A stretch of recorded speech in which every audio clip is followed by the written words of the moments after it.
Memo मामले पर हुकूमत घबराहट का शिकार है।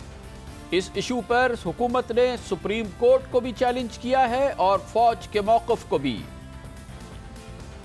मुस्लिम लीग नून मेमो गेट की तफ्तीश का मामला सुप्रीम कोर्ट क्यों ले गई, पार्लियामेंट की कमेटी पर एतबार क्यों न रहा। आईन के शेख 47(1) जिसका ताल्लुक सदर के ओहदे पर और उनकी सेहत के बारे में है, कलीदी अहमियत इख्तियार कर रही है। सुकूत मशरक़ी पाकिस्तान का आज दिन है। पाकिस्तानियों के लिए, सियासतदानों के लिए और फौजियों के लिए सोचने का बहुत सामान है। दिन भर की अहम तरीन खबरों, तबसरों और तज्जियों के साथ आप देख रहे हैं प्रोग्राम आज कामरान खान के साथ।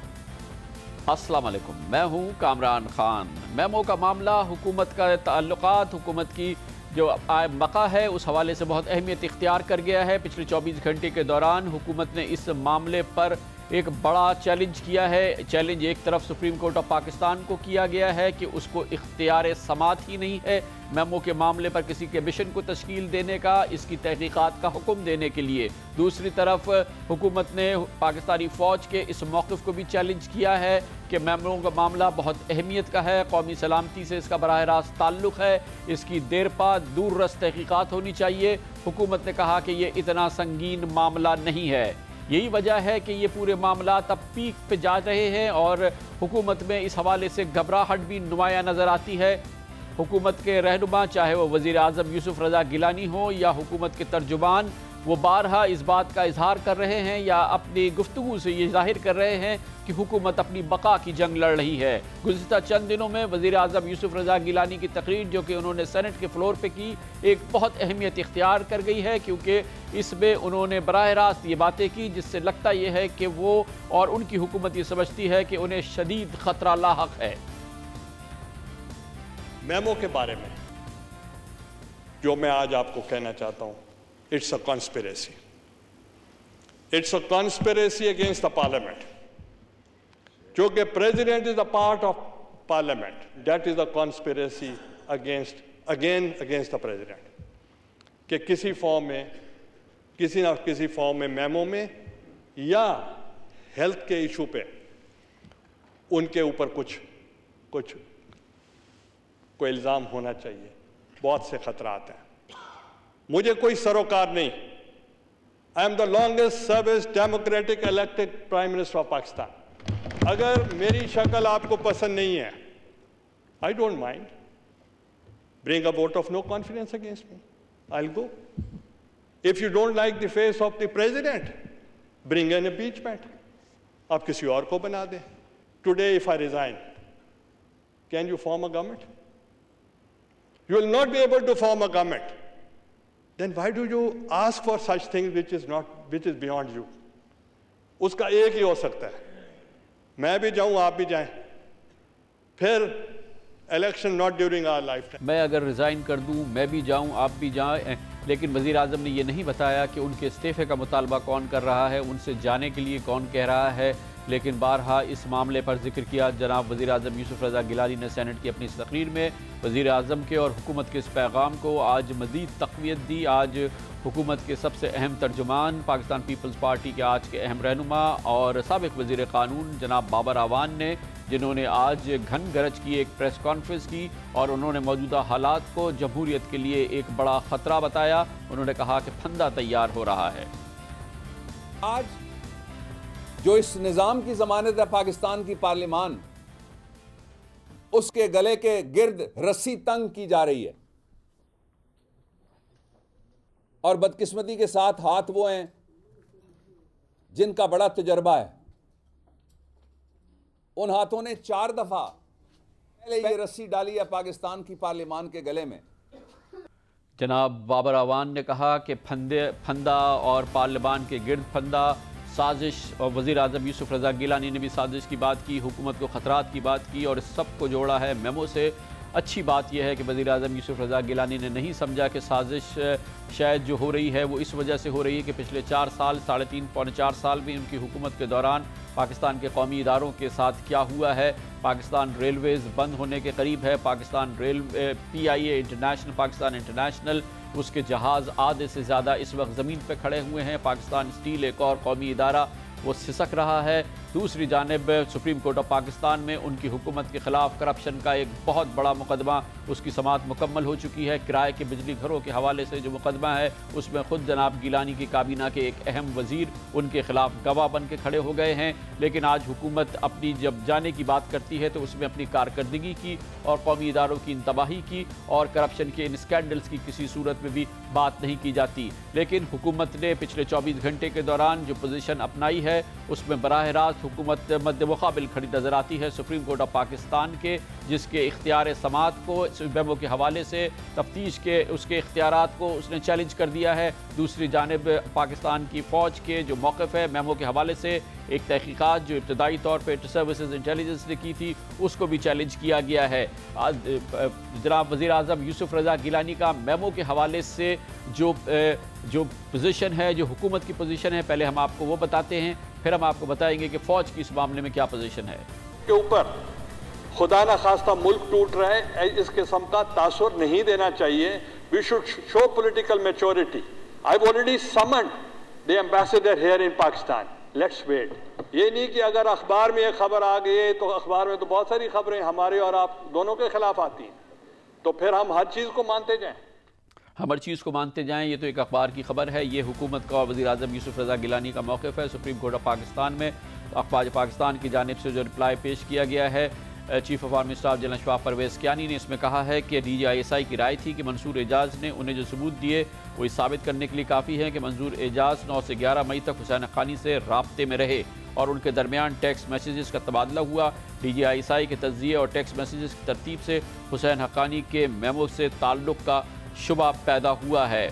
इस हवाले से एक बहुत अहम बात जो हुकूमत और फ़ौज के इस मौक़िफ़ से टकराती नज़र आती है वो हुकूमत का कल का ये फ़ैसला है, जिसमें उसने अपने जवाब के साथ इंडिपेंडेंट अखबार की वो स्टोरी भी लगा दी, जिसमें इंडिपेंडेंट अखबार ने मंसूर एजाज से मंसूब करके ये बात कही थी कि मई के पहले हफ्ते में ISI के सरबराह ने अरब ममालिक के दौरे किए और बकौल मंसूर एजाज के इंडिपेंडेंट अखबार में जो खबर शाया हुई उसमें अरब हुकूमतों से इजाज़त ली कि हुकूमत की तब्दीली पाकिस्तान में की जा सकती है। मंसूर एजाज ने कहा कि ये मामले को बात को तोड़ बरोड़ के पेश की गई है। सुप्रीम कोर्ट ऑफ पाकिस्तान जब मामले की तहकीकात करेगी तो वो इस मामले में अपनी सोर्स जो कि US इंटेलिजेंस की जो सोर्स थी उससे उनकी क्या बात हुई, किस किस्म की बात हुई, वो उसको सुप्रीम कोर्ट ऑफ पाकिस्तान के सामने और पाकिस्तान की किसी भी तफ्तीश के सामने रखने के लिए तैयार हैं। इस सिलसिले में आज एक बहुत अहम पेशरफ्त हुई है। अब से थोड़ी देर कबल अमरीकी सदर के साबिक सेक्रेटरी नेशनल सिक्योरिटी एडवाइज़र कौमी सलामती के मुशीर जनरल जेम्स जोन्स जो कि एक गवाह हैं इस मेमो के,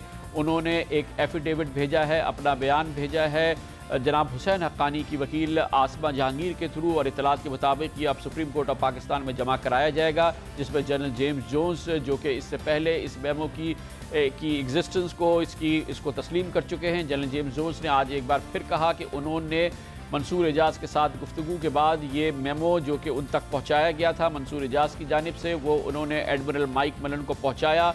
जनरल जेम्स जोन्स ने आज जो नई बात की है वो उन्होंने ये कहा है कि इस पूरी गुफ्तगू के दौरान जो उनकी मंसूर एजाज से इस मेमो के हवाले से हुई, कहीं किसी भी वक्त मंसूर एजाज ने उनसे हुसैन हक्कानी का इस मामले में जिक्र नहीं किया। लेकिन जनरल जेम्स जोन्स ने कहा कि उनसे कहा गया था कि पाकिस्तान की एक आला तरीन अथॉरिटी की जानिब से ये मेमो है जो कि अमरीकी अफवाज के सरबराह एडमिरल माइक मलन तक पहुँचाना है। जनरल जेम्स जोन्स ने कहा कि हुसैन हक्कानी का नाम मंसूर एजाज ने नहीं लिया था। उन्होंने ये भी कहा कि 9 मई को उनकी जबकि मंसूर एजाज कहते हैं कि 9 मई को उनका जनरल जेम्स जोन्स से इस हवाले से रब्ता हुआ था। जनरल जेम्स जोन्स ने आज अपने इस बयान में ये भी कहा है कि मंसूर एजाज ने उनसे इस मेमो के हवाले से 9 मई से शायद 2 या 3 दिन पहले भी बात की थी। जनरल जेम्स जोन्स ने ये कहा कि जो मेमो उन्होंने भेजा, जो उन तक पहुंचा, गो कि वो समझ नहीं रहे थे कि वो बहुत क्रेडिबल है, लेकिन इसमें ज़बान वही इस्तेमाल हुई थी जो थोड़े दिनों पहले उनसे मंसूर एजाज ने जो बात की थी। जनरल जेम्स जोन्स का ये बयान अब सुप्रीम कोर्ट ऑफ पाकिस्तान में पेश किया जाएगा और हुसैन हक्कानी साहब के लिए इसकी अहमियत ये है कि इसमें जनरल जेम्स जोन्स कहते हैं कि वो मेमो ज़रूर था जो मेमो उन्होंने पहुँचाया, लेकिन उनसे ये नहीं कहा गया था कि इसके पीछे हुसैन हक्कानी साहब हैं। उनको ये बताया गया था कि पाकिस्तान की एक आला शख्सियत इस मेमो के पीछे है और ये हुकूमत पाकिस्तान का आला तरीन सतह का पैगाम है जो एडमिरल मलन तक पहुँचाना ज़रूरी है। ये मामला अब सुप्रीम कोर्ट ऑफ पाकिस्तान में देखते हैं कि इस पर क्या होता है। ये भी देखा जाएगा कि जनरल जेम्स जोन्स क्या मंसूर एजाज की तरह से ही इस तरह का टेक्निकल रिकॉर्ड सामने लाएंगे, वो सबूत सामने लाएंगे जो उन्होंने अपने इस आज के ताज़ा तरीन एफिडेविट में दी है। इस एफिडेविट में जनरल जेम्स जोन्स ने अब ये इकरार ज़रूर किया है कि वह सन 2006 से मंसूर एजाज को जानते हैं। इससे पहले गुज़िश्ता बयान में उन्होंने कहा था कि वो सरे राह मंसूर एजाज को जानते हैं, लेकिन अब उन्होंने कहा है कि वह सन 2006 से मंसूर एजाज को जानते हैं। उन्होंने ये बात भी कही है कि वो एक मेमो ज़रूर उन्होंने एडमिरल माइक मिलन तक पहुँचाया। उन्होंने ये भी कहा कि उन्हें मंसूर एजाज की जानिब से बताया गया था कि ये पाकिस्तान की एक आला तरीन शख्सियत का पैगाम है जो उन्होंने एडमिरल माइक मिलन तक पहुँचाया। अब देखना यह है कि जनरल जेम्स जोन्स अगर यहाँ पे तफ्तीश आगे बढ़ती है तो वो अपने इस एफिडेविट की हिमायत में और उसको तक़वियत देने के लिए उसी किस्म के सबूत सामने लाते हैं जो मंसूर एजाज सामने लाए हैं, या इसके अलावा उनके पास कोई और सबूत है या नहीं है। लेकिन अहमियत की बात यह है कि उन्होंने ये कहा है कि उन्हें जो पैगाम मिलाया और जो पैगाम उनको बताया गया कि पाकिस्तान की आला तरीन शख्सियत की जानिब से है, उसमें उनको ये नहीं बताया गया था कि पैगाम का एक ज़रिया हुसैन हक्कानी साहब भी हैं। जनरल जेम्स जोन्स का ये बयान अब सुप्रीम कोर्ट ऑफ पाकिस्तान में पेश किया जाना है। इसके अलावा अहम बात यह है कि सुप्रीम कोर्ट 19 दिसंबर को जब इस केस की समाअत करेगी, देखना यह है कि वो अपने पहले वाले अहकामात जो जारी किए गए थे जिसमें एक तफ्तीशी कमीशन बनाने की बात की गई थी, यानी कि एक पुरजोर इंडिपेंडेंट तफ्तीश हो इस हवाले की, जैसा कि फ़ौज के बयान में भी कहा गया है। देखना यह है कि सुप्रीम कोर्ट ऑफ पाकिस्तान उसी कमीशन को दोबारा तश्कील देती है या नहीं। लेकिन हुकूमत ने कहा है कि सुप्रीम कोर्ट को इस सिलसिले में इख्तियार समाअत ही नहीं है और ये case supreme court of Pakistan में नहीं चलना चाहिए। हुकूमत का कहना यह है कि ये मामला कौमी असम्बली और सेनेट यानी पार्लियामान की कौमी सलामती की कमेटी के पास है, वहाँ इसकी तहकीकात होनी चाहिए। क्या पार्लियामान की कौमी सलामती की कमेटी के पास वो आइनी कानूनी इख्तियार है, वो तजुर्बा है और वो उसके पास ज़राए हैं जिससे ये एक तकनीकी तहकीकात पार्लियामान की कमेटी तश्कील दे सके? ये हम पूछेंगे और इसके लिए हमें ज्वाइन करेंगी लाहौर से Lahore high court bar association की साबिक सरबराह, साबिक जज, जस्टिस रिटायर्ड नासरा जावेद इकबाल। जी जज साहब, आप बताइएगा कि है पार्लियामानी कमेटी के पास इख्तियार, आइनी इख्तियार, तजुर्बा और उनके पास सकत ऐसी कि वो इस किस्म की टेक्निकल इन्वेस्टिगेशन कर सके? कानूनी पोजीशन क्या है? देखिए, अगर कोई पार्लियामेंट सेटअप करती है इस किस्म की कमीशन, तो बज़ाहिर तो वो कमीशन ऑफ इंक्वायरी एक्ट जो है जिसके तहत वो एबटाबाद कमीशन सेटअप हुई या उससे पहले मिसिंग पर्सनस हुई या अक्सर व बेशतर गवर्नमेंट सेटअप करती है, उसी के तहत करेंगे। लेकिन इनके पास अपने जो अहकामात हैं उनके ऊपर हर एक को बुलाने का, और अगर वो ना आए या मालूमात ना इनके सामने आए, उसमें कहाँ तक इनके पास है इन्वेस्टिगेटिव पावर, ये ज़रा मसला जो है ना, क्योंकि इतनी आसानी से बात की तह तक पहुंचना जो है वो एक पार्लियामेंट्री कमेटी के पास नहीं होगा शायद, जैसे कि सुप्रीम कोर्ट के पास इख्तियार है। और वो तो देखें फ़ौरन कंटेम्प्ट भी लग सकता है अगर कोई ना आए, पाकिस्तानी सिटीज़न अगर कोई ना आए। और उसके अलावा अगर वो कमीशन अगर इन्वेस्टिगेटिव कमीशन सेटअप करते हैं तो लामहदूद इख्तियारात हो सकते हैं। बहुत बहुत शुक्रिया जस्टिस रिटायर्ड नासरा जावेद इकबाल हमारे साथ थी। एक छोटा सा वक्फा लेते हैं 2 मिनट का और उसके बाद जायज़ा लेंगे, पूछेंगे पाकिस्तान मुस्लिम लीग नून केस को लेके गई है सुप्रीम कोर्ट ऑफ पाकिस्तान में, मेमो की तफ्तीश और इस हवाले से तहकीकात सुप्रीम कोर्ट ऑफ पाकिस्तान के पास पाकिस्तान मुस्लिम लीग ने नून ने केस दिया है, जबकि वो मेंबर भी हैं पाकिस्तान मुस्लिम लीग नून के अरकान पार्लियामान की उस कौमी सलामती की कमेटी के भी, जो कि मेमो गेट की वो भी तफ्तीश करेगी या जिसके पास ये मामला पहुंचा है। इस सिलसिले में हम मुसल्लमा राय लेंगे। हमारे साथ मौजूद होंगे पाकिस्तान मुस्लिम लीग नून के अहम रहनुमा, पार्लियामान की नेशनल सिक्योरिटी काउंसिल के एक अहम रुकन जनाब सेनेटर इसाक डार।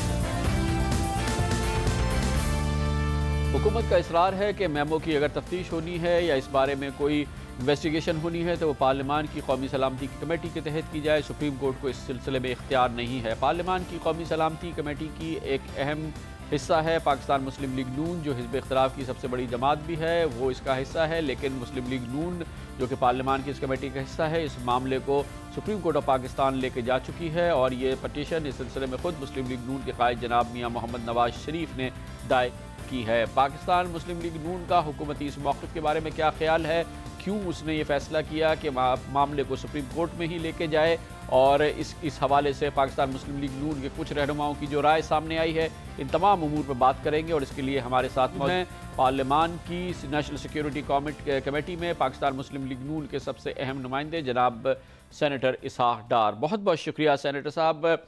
सबसे पहले तो ये फरमाइएगा कि आपकी जमात में कितनी इस सिलसिले में ठोस और एक राय है कि ये मामला सुप्रीम कोर्ट ऑफ पाकिस्तान में जाना चाहिए और ये पाकिस्तान की कौमी सलामती के ख़िलाफ़ एक साजिश की बू आती है इस पूरे मामले से, क्योंकि आज आपकी कौमी असम्बली के रुकन जनाब एयाज अमीर ने कहा कि ये दरअसल कुछ भी नहीं है, कागज़ का एक टुकड़ा है, हुकूमत के ख़िलाफ़ साजिश है। उन्होंने एक मजमून भी लिखा है।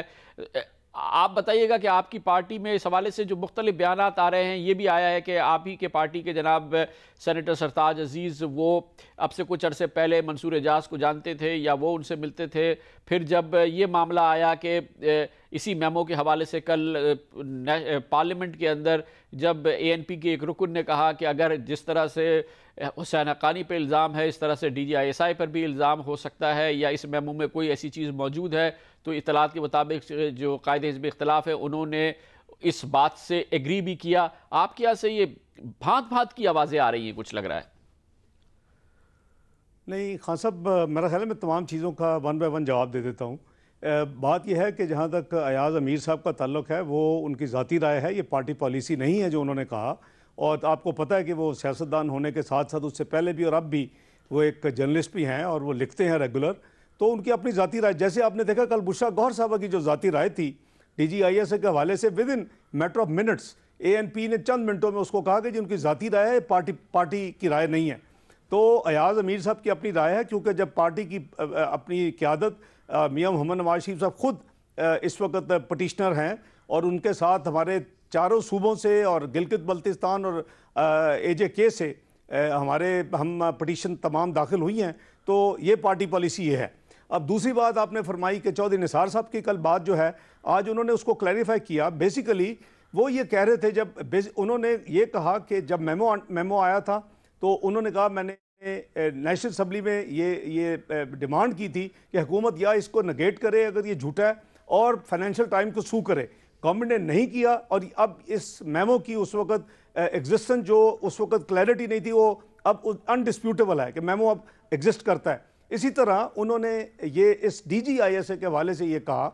ये आपको भी पता है कि ये 10 मई की जो गुफ्तगू है हुसैन हक्कानी साहब और मंसूर एजाज के दरमियान ब्लैकबेरी के ऊपर, BBM जिसे हम कहते हैं, ये ब्लैकबेरी मैसेजेस में है, ये कोई नई चीज़ नहीं है।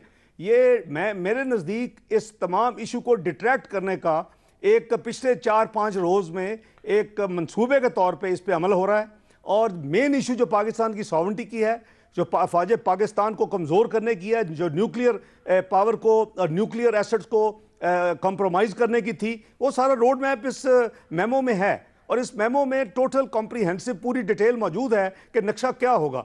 अब बात यह है कि उसमें से एक पीस आप उठा के उसको एक ब्लॉग में डालें, ब्लॉग में फिर उसमें इंडिपेंडेंट में छपे और फिर उसको ये बात कहना कि एक नई चीज़ आ गई है, नई चीज़ नहीं है, पुरानी है। नंबर एक, उसी के रेफरेंस से उसको खुद भी उसने डिस्प्यूटेड किया हुआ है उस इंफॉर्मेशन को। बहरहाल मैं उसमें नहीं जाता, आई एम नॉट द जज टू डिसाइड। चौधरी निसार साहब ने बुशरा साहिबा को ये कहा कि आप तो हुकूमत का हिस्सा हैं और प्राइम मिनिस्टर प्राइड लेके कहते हैं कि मेरे ये अदारे जो हैं मेरी मर्जी के मुताबिक काम करते हैं, जो मैं कहता हूँ। आपने कई दफ़ा देखा कि जब हमारी कोई क्रिटिसिज्म होती है तो कहता है मेरे जो मैं कहता हूँ वो हो रहा है, तो फिर वो अपना एक्शन ले सकते हैं। ISI जो है वो अगर उनके पास एविडेंस है, अगर समझते हैं कि काम हुआ है, हमारे पास एविडेंस नहीं है। मैं बिल्कुल क्लियर हूँ कि ये डिट्रैक्ट करने की कोशिश है। ये तमाम इश्यूज़ को, मतलब सरताज अजीज़ साहब की बात आप ले लें। अब सरताज अजीज़ साहब एज फॉरेन मिनिस्टर, पहले टेन्योर में फाइनेंस मिनिस्टर थे, दूसरे में वो थे। 95 में मैं आपको याद कराऊं कि यही मंसूर एजाज जो था ब्राउन अमेंडमेंट आपको याद होगा बेनज़ीर साहबा के ज़माने में, और 95 में ब्राउन अमेंडमेंट में जैसे यानी पाकिस्तानी जो ओरिजिन के लोग थे उन्होंने जो रोल प्ले किया उसमें इस बंदे का रोल था, और इसने उसमें काफ़ी अपनी जो इसकी वहाँ कनेक्शंस हैं उसके यूज़ किया, जो कि ब्राउन अमेंडमेंट नोन है कि कौन कौन लोगों ने पाकिस्तान के हवाले से उस वक्त एफर्ट की। अब उसके बाद अगर डेटोनेशन के बाद जब हमारे फाइनेंस मिनिस्टर उस वक्त सरताज अजीज़ साहब के बाद फिर मैं हुआ, तो सरताज अजीज़ साहब जब फॉरेन मिनिस्टर बने तो जब वो अमेरिका में गए तो एम्बेसी ने पाकिस्तानियों को, क्योंकि उस वक्त इंडियन लॉबी पाकिस्तान के खिलाफ काम कर रही थी, और उन्होंने मिलवाया। और मैंने आज सरताज अजीज़ साहब से पूछा, क्योंकि मेरे बड़े काबिल कदर हैं जवेद हमारे खुर्शीद शाह साहब, उन्होंने कैपिटल टॉक में कहा मेरे साथ चंद दिन पहले कि जी वो 10 अक्टूबर 99 को सरताज अजीज़ साहब को भी मिले। सरताज अजीज़ ने कैटेगोरिकली डिनाई किया कि मेरी कोई यहाँ मुलाकात नहीं हुई। सितंबर 99 में जब वो यूनाइटेड नेशन के इजलास अटेंड करने गए जनरल असम्बली का, उधर वो जरूर मिले। अच्छा डॉक्टर साहब, ये अब मामला जो है कौमी असम्बली की पार्लिमानी कमेटी में भी, जो नेशनल कौमी सलामती की है वहाँ भी है और सुप्रीम कोर्ट में भी है, मगर आपकी पार्टी ये समझती है कि इसका फैसला सुप्रीम कोर्ट में होना चाहिए, इसकी क्या वजह है? मैं उसकी मेन वजह यह है कि जैसे आपने भी कहा कि मेमोरेंडम जो है उसकी एग्जिस्टेंस एस्टैब्लिश हो चुकी है, उसके कंटेंट्स डिस्प्यूटेड नहीं है, अब उसके ऑथर की तलाश है और उसके सपोर्टर की तलाश है, और वो काफ़ी हद तक जो जवाब आए हैं अभी उससे काफ़ी क्लैरिटी आ गई है। जब ये सुप्रीम कोर्ट में गया था ये पहले दिसंबर को, तो उस वक्त ये बात हुई थी कि जी ये आपने उधर गवर्नमेंट को रिस्पोंडेंट बनाया, उधर आपने DGIS और चीफ ऑफ आर्मी स्टाफ को बनाया। तो मेरा जवाब ये था कि इसमें 2 सेट ऑफ रिस्पोंडेंट्स हैं, इसमें पोटेंशियल गेनर्स और लूजर्स भी हैं, इसमें एग्रीव्ड जो हैं वो भी हैं, और इसमें जो बेनिफिशरीज वो भी हैं, इसमें जो आपके यानी कॉन्स्पिरेटर्स भी हैं, और जिनके अगेंस्ट कॉन्स्पिरेसी हो रही वो भी है। अब आपको जवाब आ गए, चीज़ें सामने आ गई हैं। बात यह है कि ये मेमोरेंडम की जो कनेक्ट है वो होगा खान साहब फॉरेंसिक एविडेंस से कंफर्म होगा, जिसके 5 सफ़े के अब सारी दुनिया में ब्लैकबेरी के मैसेजेस जो एक्सचेंज हुए हैं उन दिनों में अवेलेबल हैं, वो मई के भी अवेलेबल हैं, और फिर 10 जो अक्टूबर फाइनेंशियल टाइम में अखबार में छपा आर्टिकल इंग्लैंड में, उससे लेके फर्स्ट वीक और नवंबर के भी अवेलेबल हैं। उसमें तो और भी बड़ी चीज़ें हैं कि वो आपस में कह रहे हैं कि I hope you have told your friend, आपने अपने दोस्त को बता दिया कि उनकी बेगम ने भी ये ट्राई किया था, और उसका नतीजा नवंबर 96 में उनकी गवर्नमेंट चली गई थी। ये उनका अक्टूबर से नवंबर में जो टेक्स्ट मैसेजिंग है, तो मेरा ख्याल है अभी ये मीडिया शायद उसको भी आई होप कि इंडिपेंडेंट स्टोरी के तौर पे ना ले। ये हमें इतना मातम करना या पैनिक होना या फ्रस्ट्रेशन करनी मुझे समझ नहीं आ रही। अगर दामन साफ है तो एक सुप्रीम कोर्ट में उसकी प्रोब और इन्वेस्टिगेशन हो रही है। अब आपका सवाल है हम वहाँ क्यों चाहते हैं? नंबर 1 ये कि हमारी जो कमेटी का एक्सपीरियंस है वो बहुत ख़राब है, उसके रिजल्ट जो हैं वो ऑब्वियसली वो नहीं होते, इतनी जल्दी नहीं होते, और अगर खासकर हुकूमत उसमें कोऑपरेट ना करे तो रिजल्ट नहीं आएंगे। और आपका ख्याल है कि यहाँ उनका जो अपना एक्स एम्बेसडर इन्वॉल्व है, तो रिज़ाइन कर चुके हैं, या उनके सदर साहब की तो उंगली उठ रही है, तो हुकूमत हमारा कोऑपरेट करेगी? आपने इनका एटीट्यूड नहीं देखा पिछले मुख्तलिफ सुप्रीम कोर्ट के फैसलों के बावजूद? वो कहते हैं हमारी लाशों के ऊपर चल के जाएंगे तो फिर इन फैसलों पर अमल दरामद होगा। तो जनाब खान साहब, इसकी फॉरेंसिक जो एविडेंस है वो मुझे एज मेंबर तो नहीं मिलेगा, वो कमेटी को एज अ कमेटी तो नहीं मिलेगा। State has to come and play its role, या supreme court has to get moving. इस हुकूमत ने तो 1956 एक्ट के तहत किसी कमीशन को भी नहीं यानी एम्पावर किया, इसी के मेंबर्स को उठा के 1956 एक्ट के तहत वो तमाम लीगल पावर्स और उसको एम्पावर करते, इन्होंने तो कमेटी को दे दिया। और कमेटी में हमें सबको पता है कि एंड क्या होता है और रिजल्ट क्या निकलता है। बहुत बहुत शुक्रिया, बहुत बहुत शुक्रिया जनाब इसहाक डार हमारे साथ थे। क्यों कमेटी के पास नहीं, सुप्रीम कोर्ट गई है हुकूमत, मेमो वो कहते हैं इसकी एग्जिस्टेंस हर जगह है और इसकी फॉरेंसिक एविडेंस होनी चाहिए। लेते हैं कमर से ब्रेक और उसके बाद जिक्र करेंगे। बहुत कलीदी हैसियत इख्तियार कर रहा है सदर पाकिस्तान जनाब आसिफ अली जरदारी की तबीयत ख़राब हुई और अब भी वो फ़िलहाल दुबई में हैं और कुछ अरसे मज़ीद दुबई में रहेंगे। कब वो आएंगे, उनकी सेहत के हवाले से आइन की शिक 47(1) बहुत अहमियत इख्तियार कर रही है। आज जनाब आसिफ जरदारी से बयान मंसूब हुआ है जिसमें उन्होंने कहा है कि इसका इतलाक़ उन पर नहीं होता। खबर से ब्रेक के बाद इसका जिक्र करेंगे।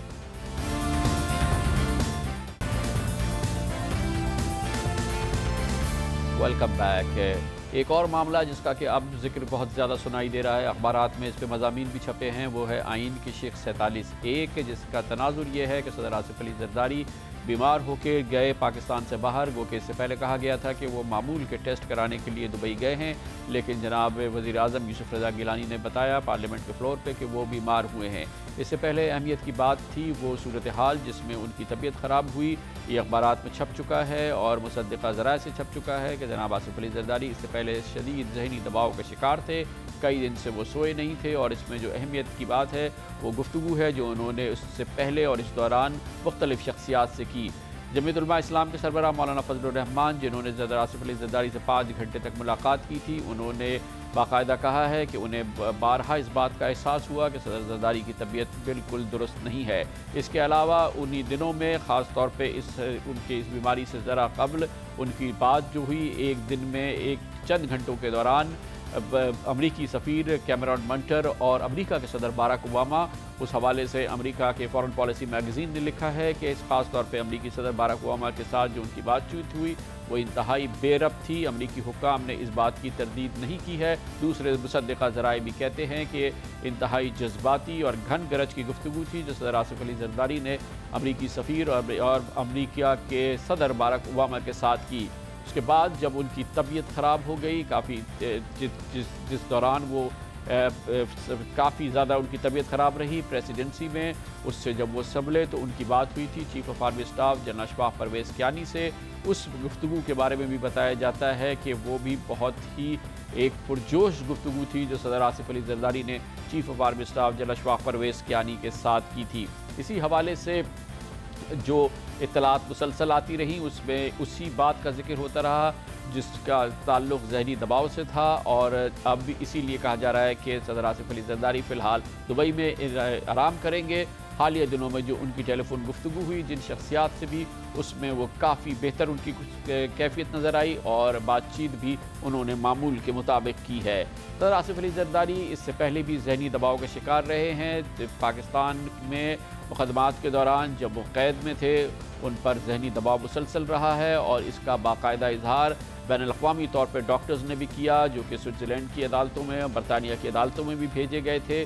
वही तशख़ीस और ये तशख़ीस अखबार फाइनेंशियल टाइम्स में भी शाया हुई थी उन्हीं डॉक्टर्स के हवाले से जिन्होंने सदर आसिफ अली ज़रदारी की उन दिनों में तशख़ीस की थी जब वो बरतानिया में मुक़ीम थे या जब वो ख़ास तौर पर न्यूयॉर्क में मुक़ीम थे और उन्हें स्विट्ज़रलैंड की और बरतानिया की अदालतों में बुलाया जाता था। अखबार फाइनेंशियल टाइम्स ने 2008 अगस्त 25 को शाया किया था ये सदर आसिफ अली ज़रदारी का हेल्थ बुलेटिन जो कि अमरीकी शहर न्यूयॉर्क में मुक़ीम माहिर नफ्सियात फ़िलिप सेंटियल ने मार्च 2000 में तशख़ीस किया था कि जेल में रहने की वजह से ज़रदारी साहब जज्बाती अदम तवाज़ुन का शिकार हैं और उनका हाफ़ज़ा कमज़ोर हो चुका है जबकि वह ज़हनी तवज्जो भी मरकूज़ नहीं रख सकते। न्यूयॉर्क में ही मुक़ीम एक और माहिर नफ्सियात स्टीफन रीच ने के मुताबिक ज़रदारी साहब अपनी अहली और बच्चों की सालगिरह तक याद रखने से कासिर हैं। उन्हें हर वक्त कोई धड़का लगा रहता है जबकि वो ख़ुदकशी के बारे में भी सोच सकते हैं। ये दुनिया के मशहूर अखबार फाइनेंशियल टाइम्स ने अमरीका के मुमताज़ माहिर नफ्सियात स्टीफन रीच और फ़िलिप्स सेल्टियल के हवाले से लिखा था। इसके बाद से बताया गया था कि ये उस वक्त का हाल था जब वो न्यूयॉर्क में मुक़ीम थे। सदर आसिफ अली ज़रदारी की तबीयत उसके बाद इस हवाले से कभी उसका जिक्र नहीं हुआ है। आज सदर आसिफ अली ज़रदारी से इस सिलसिले में एक सीनियर सहाफ़ी ने बात की। उन्हें बताया कि पाकिस्तान के अखबारात में मुसलसल आइन की शिक 47(1) का जिक्र हो रहा है जिसमें कहा गया है कि आइन में किसी भी चीज़ के बावजूद सदर को इस शिक के तहत जिस्मानी या ज़हनी नाअहली की बुनियाद पर ओहदे से हटाया जा सकता है या आइन से इन्हराफ का इल्ज़ाम या सख्त बदइंतज़ामी पर उनका मुआख़ज़ा किया जा सकता है। आज सदर आसिफ अली ज़रदारी ने कहा कि मैं बिल्कुल सेहतमंद हूँ, डॉक्टर अभी वतन वापस आने की मगर मुझे इजाज़त नहीं दे रहे। उन्होंने ये कहा कि मुझ पर आर्टिकल 47 कैसे लागू होगा, मैं तो सेहतमंद हूँ। अगर मुझ पर आर्टिकल 47(1) लगाया गया तो फिर मैं किसी दस्तूर और मंशूर को नहीं मानूंगा। ये वो मामला है जो कि आजकल काफ़ी इस पर बात भी हो रही है, आइन की शिक 47(1). एक और चीज़ जिसकी बात मुसलसल हो रही है वो ये कि 2 मई को एबटाबाद में जब अमरीकी हमला हुआ था तो क्या इसकी इत्तला हुकूमत पाकिस्तान को पहले से थी, हुकूमती शख्सियात को इस हवाले से क्या पहले से इल्म था या नहीं।